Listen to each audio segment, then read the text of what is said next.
Salut, bienvenue sur DBTM, vos vidéos sur Dragon Ball. Aujourd'hui on va parler du film Dragon Ball Super Broly qui finalement, et vous ne rêvez pas, devait durer 3 heures. Ouais. Non, on n'a pas louché. Non, ce n'est pas une erreur. Alors là, vous nous dites, ouais, mais non, moi je l'ai vu, il dure 1h40. Je l'ai pas encore vu, mais j'ai vu sur le site des trucs de cinéma que ça dure 1h40. Ouais, ça c'est la version finale. À la base, le film devait effectivement durer quasi 3 heures. 170 minutes si on veut être précis, donc 2h50. Ça en fait de la coupe. Effectivement, Coupé au fil de beurre, frère. Effectivement, au fil de beurre, on va revenir justement sur cette information. D'où vient-elle? Est-ce que c'est officiel? Est-ce que c'est faux? On savait que Toriyama avait donc écrit un grand scénario. Il y avait des rumeurs comme quoi, effectivement, il avait écrit un scénario de 3 heures qui avait été raccourci en 1h40 de film. Qu'en est-il? Y a-t-il eu des passages coupés? Y a-t-il eu vraiment une production d'un film de 3 heures? Ou bien tout simplement, il a fait un scénario de 3 heures et Toei Animation s'est dit, bon, on n'adapte pas 3 heures parce qu'il faut pas déconner, on fait 1h40, ça fera un beau film. Eh bien, apparemment, sachez que Toriyama a effectivement écrit un scénario qui durait 170 minutes, donc 3 heures. Et Tatsuya Nagamine, le réalisateur du film Dragon Ball Super, nous en dit plus, au sein justement du magazine Animage, qui est sorti au mois de février au Japon, et qui nous donnait des informations complémentaires au travers de l'interview de Tatsuya Nagamine, donc le réalisateur non seulement du film Dragon Ball Super Broly, mais réalisateur également de l'arc du tournoi du pouvoir. Alors on va revenir sur ces infos, à commencer par ses premiers mots qui concernent ses travaux. Durant l'interview, on va revenir uniquement sur les gros points. Donc effectivement, donc aux côtés de Nakamura, ils sont du coup passés réalisateurs du Tournoi du Pouvoir à partir de l'épisode 77 donc, de la série animée Dragon Ball Super. Et ce qui est intéressant de noter, c'est que pour beaucoup, la qualité semble avoir été, quand je dis qualité, je parle vraiment qualité d'animation et de réalisation, augmenté à partir du moment où nos deux compères ont pris la relève sur la série animée Dragon Ball Super. Ouais, donc Ryota Nakamura et Tatsuya Nagamine. D'ailleurs, il y a une interview des deux que vous retrouvez sur notre site Dragon Ball Ultimate. On vous a mis les infos en description. Ils reviennent sur la production du tournoi du pouvoir, tandis que là, on va parler plus de la production du film. Et on vous a fait également 2 vidéos dessus que vous retrouvez sur la chaîne. On y parle de la création de Kale, de Caulifla. On y parle également du Migate no Gokui, de l'implication de Toriyama dans le tournoi du pouvoir. Comment il a créé les personnages, comment il a créé Jiren notamment. Très très intéressant. Ouais, super intéressant. C'est des infos qu'il vous faut pour comprendre certaines choses. Et quand on parle de compréhension, ce qu'il faut savoir, c'est que si Nakamura est venu aux côtés justement de Nagamine sur cet arc donc du tournoi du pouvoir, c'est parce que c'est lui-même, donc Nagamine, qui a demandé à avoir un deuxième réalisateur à ses côtés pour qu'il puisse lui se concentrer sur vraiment les corrections des storyboards. Parce qu'il est, je vais te laisser compléter sur ça du coup, il n'est pas exclu, et c'est même assez régulier de voir des réalisateurs corriger les storyboards. Ouais, c'est ça, parce qu'il faut savoir, dans l'animation, comme vous le voyez sur ce schéma, il y a le réalisateur donc, qui dirige finalement toute la production d'un animé, que ce soit un film d'animation, que ce soit un épisode, que ce soit des OVA. En dessous, il y a le storyboarder qui va donc reprendre le scénario écrit par le scénariste et le transposer dans un storyboard qui va permettre ensuite de disposer des plans pour les animateurs qui vont ensuite dessiner, animer.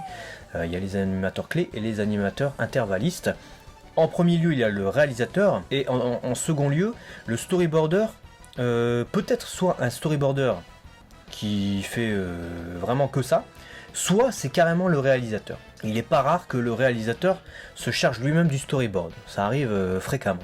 Là, dans le cas de l'arc Survie de l'univers, on avait bien souvent des storyboarders qui n'étaient pas les réalisateurs. Par contre, de la même manière finalement que les superviseurs de l'animation corrigent les animateurs clés, là on avait le réalisateur qui corrigeait le storyboard des storyboarders pour que ça colle vraiment à sa vision de l'arc, que ce soit des plans qui correspondent aussi à l'équipe dont il disposait sur les épisodes, et c'est ce que tu vas nous expliquer justement à l'instant. Ouais, parce que pour ceux qui sont un peu plus néophytes sur le fonctionnement d'un storyboard, sur sa face, à quoi ça ressemble, vous avez une image là, ça vous permet simplement, je suis sûr que vous avez déjà vu ce genre de choses, c'est en fait réfléchir à la découpe et au cadre que va avoir le déroulé de l'épisode et l'enchaînement des plans pour aboutir à une action complète. Voilà, c'est-à-dire que tu peux très bien avoir, d'abord il y a un gros plan du gars comme ça, dans la foulée tu vois son poing, juste après tu vois sa main, et après tu le vois foncer. Je te dis n'importe quoi, j'ai dit ce qui me venait en tête, mais l'idée c'est de savoir comment ça va être cadré, et qu'est-ce qui va donner vraiment une animation qui est là pour donner son effet, qui soit pas trop platonique, qui soit pas trop sans profondeur, sans relief. Voilà, c'est super important un storyboard. Typiquement, c'est le cadrage. C'est la vision du réalisateur, c'est le cadre de la caméra. C'est comme s'il y avait une caméra, c'est ça le storyboard. Voilà. Et donc, ce qui est intéressant à noter aussi, c'est que Nagamine, dans son interview, a parlé de champ de bataille. C'est-à-dire, en gros, c'était pour un champ de bataille d'arriver sur Dragon Ball Super parce que il a dû corriger énormément de storyboards à tel point qu'il en a eu mal à la main droite. Ouais. C'est une anecdote, fun fact, mais c'est le cas. Tu te rends compte, pour aller jusqu'à avoir mal, avoir la main droite totalement blessée, inutilisable, parce que justement il corrigeait trop, ça veut dire que par jour, il corrigeait je sais pas combien de pages de storyboard pour les épisodes, et en continu. Donc ça veut dire qu'il a pas fait que 2-3 corrections, le mec. Ouais. D'ailleurs, l'intervieweur lui avait demandé, mais du coup, vous corrigez que les scènes d'action? Parce qu'effectivement, de manière générale, c'est les scènes d'action qui demandent le plus d'animation, qui demandent le plus de précision pour être vraiment efficaces. Et il a répondu non, je corrigeais tout. Le gars, il s'est pas non plus, je pense, reposé en choisissant de tout corriger. Ce qui a permis d'augmenter du coup la qualité générale aussi, c'est que sa vision des choses, sa vision en tant que réalisateur et de la maîtrise du storyboard a permis une belle organisation dans l'équipe en fait. Ça a permis de vraiment mettre en avant les talents, mettre en avant les animateurs et leur donner une liberté d'expression qui a permis d'avoir quand même, malgré le fait qu'il y ait des choses à redire sur le tournoi du pouvoir, ça c'est autre chose, mais limite c'est plus le scénario qui pêche que l'animation en tant que telle au sens large, je prends son ensemble, il y a des épisodes plus beaux que d'autres, dans le tournoi du pouvoir. Et que la réalisation naturellement, d'autant plus avec Ryota Nakamura et Tatsuya Nagamine qui est donc le sujet de cette vidéo, puisque c'est lui qui a bossé en tant que réalisateur sur le film Dragon Ball Super Broly et sur ce tournoi du pouvoir où justement il a apporté certes des corrections au storyboard, mais effectivement il a permis aux animateurs de se mettre en avant parce qu'en corrigeant les storyboards dont on vous parlait tout à l'heure, il corrige donc la caméra, donc le cadre qu'on doit avoir. Et s'il pense à un animateur, je sais pas, comme Naoto Shishida qui bosse d'une certaine manière où il fait pas mal de close-up, donc de plans extrêmement rapprochés où on va voir le visage comme ça, puis d'un seul coup on va être très loin et le mec il va avoir le point comme ça, et bah lui il va plutôt choisir de faire des plans comme ça dans son storyboard pour mettre en avant le talent de Shida et pour qu'il puisse se développer plus facilement dans son épisode.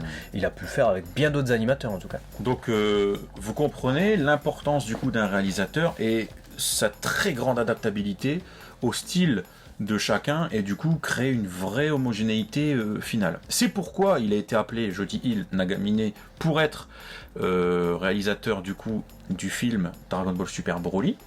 Il a donc laissé Nakamura aux commandes en lui disant je te souhaite bonne chance pour la suite, c'est littéralement ce qui s'est passé, et on l'a mis sur Dragon Ball Super Broly. Là, il a reçu le scénario d'Akira Toriyama, scénario qui, du coup, devait durer 170 minutes une fois adapté en storyboard. C'est ce qu'a constaté Nagamine, qui a donc fait, en fait, finalement, en storyboard, tout le scénario de Toriyama. Donc ça a été fait, ça existe. Le storyboard du film existe avec les 170 minutes, donc les 3 heures de film qu'il devait y avoir à l'origine. Et c'est là que ça devient très intéressant pour nous, c'est qu'on apprend qu'il y a des scènes qui ont été coupées, notamment dans la première partie du film, qui couvre déjà pas mal de scénarios. Eh bien, sachez qu'il y a des scènes du passé extrêmement riches, qui finalement ont été imputées à cette version qui existait donc en storyboard, en pré-production, donc il y avait déjà, comment dire ça, avant qu'elles soient animées, elles existaient certainement, et ça a été coupé, réduit, ça a été réduit alors, c'était réduit à 170 minutes. Et il existait des scènes qui concernaient par exemple Vegeta dans son enfance, il existait des scènes qui concernaient Raditz aussi, avant la partie qui concerne les combats dans le film. Ouais, donc c'est à la fois super intéressant, il y a un côté frustrant, parce que on aurait pu avoir encore plus de choses sur le passé des Saiyans. Moi j'aurais kiffé voir un peu plus sur le passé de Vegeta, Nappa, Raditz, etc. Voilà, bon c'est tout, ils ont ait dû s'adapter, mais ça fait quand même 70 minutes. Quand tu regardes la version finale du film qui est d'à peu près 100 minutes, et quand tu regardes celle qui était prévue 170 minutes, ça fait 1h10. Rendez-vous compte, 1h10 de film cuté, défoncé. C'est incroyable, parce que des fois t'as 10 minutes, un quart d'heure. Après, pas défoncé, parce qu'ils ont gardé le principal. Pour moi, ils ont su garder la racine et l'âme de ce qu'ils voulaient faire avec ce film. Rappelons que le sujet du film, c'est Broly. Donc il fallait faire un film qui mêle le destin de Goku, Vegeta et de Frieza qu'on connaît déjà, avec un nouveau personnage, et mettre tout ça en corrélation, et faire en sorte que Broly soit quand même le sujet principal du film. Pour ceux qui l'ont vu, vous savez que Broly, c'est pas que l'antagoniste en fait finalement dans ce film. Du coup, c'était compliqué à composer, ils ont réussi à faire ce qu'ils ont pu, et il y avait beaucoup de retours à la fin des projections des avant-premières en disant « Ah, j'ai l'impression qu'ils ont coupé un peu dans la première partie, notamment Bardock, parce que c'est très expédié Bardock. » Et je répondais, et je pense que je répondais à juste titre, que c'est pas le sujet du film, et c'est certainement pour ça que Nagamine n'a pas gardé, si jamais il y avait des passages avec Bardock, ça nous est pas précisé du tout dans le magazine Animage, les passages qui concernaient l'enfance de Goku, Bardock qui allait au combat contre Frieza, parce que c'était pas le sujet du film. Maintenant, il n'est pas impossible effectivement que dans son écriture, Toriyama avait retracé tous ces passages, et peut-être qu'effectivement on voyait un peu plus de Bardock aller au combat, ce qu'on n'avait pas dans le manga Dragon Ball Minus, ce qu'on n'avait pas du coup non plus avant ça, puisque finalement c'est la première adaptation de Minus au sein d'un animé, et là en l'occurrence c'est un film d'animation. Et on avait aussi des scènes supplémentaires encore par rapport à Minus, puisqu'on nous parlait de Vegeta et Raditz, comment ils vivaient, voilà, aux côtés de Nappa, etc. Ça, c'est des scènes qui auraient pu être très intéressantes pour la construction des personnages, certes, mais totalement inutiles à Broly. Ouais, carrément. J'espère en tout cas que dans une version potentiellement collector, on pourrait avoir des photocopies du storyboard ou des choses qui n'ont jamais été exploitées. Du coup, ce qu'on fera, on vous le promet, si jamais ça voit le jour ou qu'on mettait par je ne sais quel bonheur la main dessus, on vous fera une vidéo bien sûr sur ces scènes coupées. Mais en attendant, vous avez là un argument de choc à partager à tous vos amis, parce que vous allez pouvoir leur dire que oui, le film devait à la base faire 3 heures. Donc je pense que ça se partage. Et il y avait déjà des scènes organisées, on savait déjà ce qui allait se passer. Nagamine a travaillé dessus. Donc ça veut dire qu'à la base, vraiment, pas qu'à la base de Toriyama, mais vraiment à la base de Toei Animation, il durait 3 heures ce film. Et ils ont fait un brainstorming pour se dire non, dans ce film on doit parler de ça, on peut pas tout mettre. En plus 3 heures au cinéma, il n'y a personne qui va aller voir. Ils ont dû dire un truc comme ça, même si c'est du Dragon Ball. Et ils en sont venus à faire un film finalement d'1h45. Efficace en plus. Efficace en plus, avec pas mal de longueur d'exposition. Effectivement, Toriyama était arrivé à faire un vrai space opéra. S'il a réussi à lier tout ça en plus dans un film de 3 heures, moi je dis ça mérite le pouce bleu, ça mérite le soutien. Et puis dites-nous dans les commentaires quelle scène auriez-vous voulu voir justement dans ce film, quelle scène il vous manque, et peut-être qu'on le découvrira dans pas longtemps. Peut-être que ce sera rendu public, toutes les scènes. Là on a quelques exemples seulement qu'on a pu vous citer dans cette vidéo.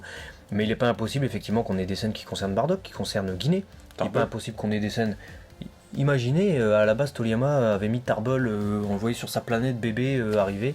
Et Vegeta genre qui dit oh, casse la tête et il s'en va ou je sais pas quoi. Mais j'aurais juste aimé, mais bon, ça c'est autre chose. On sait pas. Dis-nous, voilà, tu as l'espace commentaire pour donner tout ce que tu aurais aimé voir sur le film, c'est ton moment, nous on va essayer de lire le plus de choses possible, et si vraiment il y a des choses intéressantes, on ferait un réflexion sur les pistes que vous nous avez évoquées qui manquent au film. Ça peut être sympa de vous mettre en avant dans une vidéo, donc allez-y, défoncez la barre de commentaires, et puis on reviendra dessus si c'est bonne idée. Mais carrément, partagez la vidéo pour faire connaître toutes ces informations, on se retrouve très vite, dès demain peut-être sur DB Times.